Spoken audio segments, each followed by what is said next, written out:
JBNN will keep you informed. I'm Michelle Jones. Before we get into the news, please remember to like, subscribe, leave a comment, and to share the news with someone today. Now on to the news. Trelawney landscaper killed in hit-and-run incident. The Trelawney police are searching for the driver of a white Toyota Hiace bus, suspected to be involved in a fatal hit-and-run on Saturday evening along the Hammersmith roadway in the parish. The victim has been identified as 61-year-old landscaper Balford Green, also called Louis, of a Black Queen D-side Trelawney address. Reports from the police are that at about 7 p.m., Green was walking on the left side of the Hammersmith roadway when he was mowed down by a vehicle. He sustained multiple injuries and was rushed to the Falmouth Public General Hospital, where he was pronounced dead. Based on debris found at the scene, police believe the left front section of the vehicle sustained damage in the crash. The cops are urging the driver or anyone else with information to come forward. Man killed in alleged shootout with police was mentally challenged, say angry residents. Residents of Galloway Road, Kingston 13, have charged that there is no truth to police reports of a shootout that left a 33-year-old man from their community dead Friday night, instead describing his killing as a murder. Residents identified the deceased as Joel McFarland, also called Speedometer.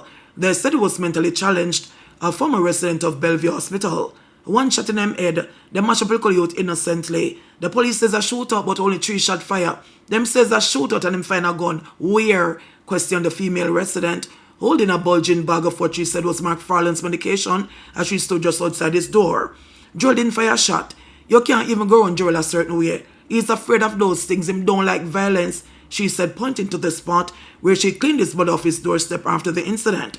The residents claimed that McFarland had just returned home from a setup in a neighboring community when officers knocked on his door and upon his exit shot him. The residents described Joel as well taken care of by his family, who would regularly buy him his groceries and new clothing, and said he was trusted around the community to purchase food for residents. A male resident who said he witnessed the event said that the officers he saw were dressed in jeans and masks with no visible badges. I saw 3 of them going from yard to yard. So I go in my yard and stand up under my mango tree and me hear 3 shot. Community members were incensed by the killing and took to protesting on the weekend. The male residents said the shooting has damaged their relationship with the police. It's going to bring a bad vibe with the police. We're not going to respect them. We're not going to rate them like we used to see them and rate them. You understand? Because that is an innocent man. Treasure Beach Hotel calls for speed bumps in area of the Canadian Dyson crash.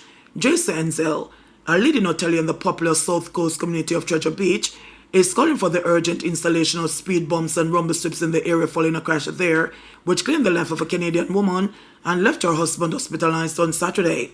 Enzel, in a letter to Cabinet Minister and St. Elizabeth Southwest Member of Parliament Floyd Green, as well as Perdue Plains Councillor Carl White, said the National Works Agency NAA had given approval for the road safety measure in recent years.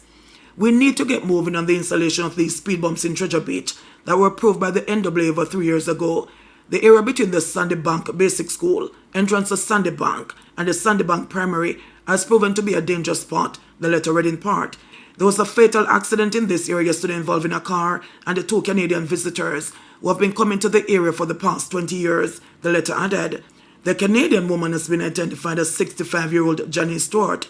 A police report said at about 4:40 p.m., the Canadian couple was traveling on a blue 2023 Movements motorcycle scooter in a northerly direction when the motorcycle failed to keep left and went into the path of the oncoming motor car. The car then crashed into a fence. The couple was taken to hospital where the woman was pronounced dead and her husband admitted for treatment. 15-year-old charged with murder of delivery man. A 15-year-old boy is the 3rd person charged in relation to the March 4 shooting death of a 46-year-old delivery driver. The teen, who is of a Gardner address in St. Mary, has been charged with murder, possession of a prohibited weapon, unauthorized possession of ammunition, and used in a crime to commit a felony. R.A. Saunders, otherwise called Neely, was killed at his home in Tank Lane, Oracabessa, also in St. Mary. Reports from the Port Maria police are that, at about 11:30 p.m., armed men shot Saunders several times as he exited his vehicle at his home. The police were alerted, and the Saunders was transported to the hospital, where he was pronounced dead. The boy was charged in the presence of his parent after he was pointed out in an identification parade. His co-accused, 42-year-old Prince Irving, otherwise known as Fambo, and 18-year-old Shokon Colthrist, otherwise called Satan, of St. Mary addresses, had allegedly confessed to committing the crime and were previously charged. A court date is being finalized for all three. National security estimates for 2025. To maintain law and order and protect Jamaica from internal and external threats, the government is investing approximately $156.7 billion into national security for the 2025-2026 financial year. From the combined budget, $154.86 billion will go to the recurrent expenses and $1.83 billion to capital projects. The finishing touches will be added to the forensic pathology autopsy suite in the new fiscal year, with $85 million earmarked to outfit the facility with equipment and for goods and services.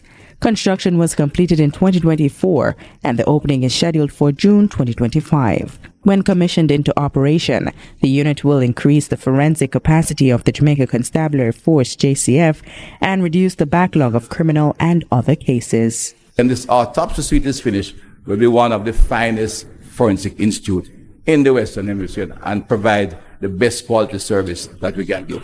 The ministry will also be spending $1 billion on the Westmoreland Police Divisional Headquarters. Ground was broken for the facility in March 2024, and work is expected to reach 50% during the fiscal year, with completion set for March 2027.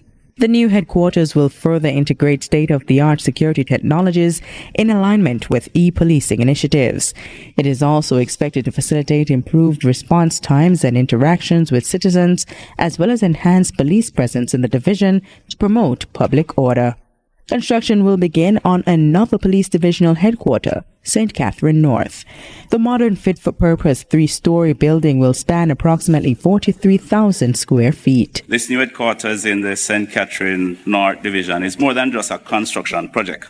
It is a tangible step in the ongoing transformation and modernization of the Jamaica Constabulary Force. We all recognize that a transformed and modern JCF is essential in tackling the challenges associated with ensuring public safety and citizen security. This year's budgetary allocation of $700 million is expected to bring the project to 30% completion. It's being executed under the Ministry of National Security's Project Rebuild, Overhaul and Construct ROC initiative. All three capital projects are financed by the government. Another investment that will make a significant impact on policing is the $19.58 million for the Security Strengthening Project. With funding from the Inter-American Development Bank, the objective of the project is to increase the conviction rate for murders in Jamaica. Already, network equipment has been installed to connect agencies across the JCF.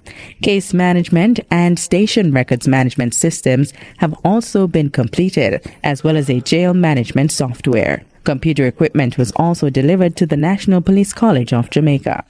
In the new financial year, work to be undertaken include audits and evaluation of the project. This is a clear testament to the government's dedication to strengthening the security apparatus of our nation. This variety of assets underscores a clear understanding of modern policing realities. On the recurrent side, more money is allocated for information and communication technology ICT services. Of the $195 million assigned, $45 million will be used for fixed asset. Meanwhile, to support the implementation of the Citizen Security Plan, $103.2 million is assigned. This is an increase of $9 million over the last financial year. A budget is also in place to see the general maintenance and minor repair of police stations island-wide. $290 million is allocated. A further allocation of $3.16 billion is made to manage the JCF's fleet of vehicles and $2.88 billion for the management of its stores and armory.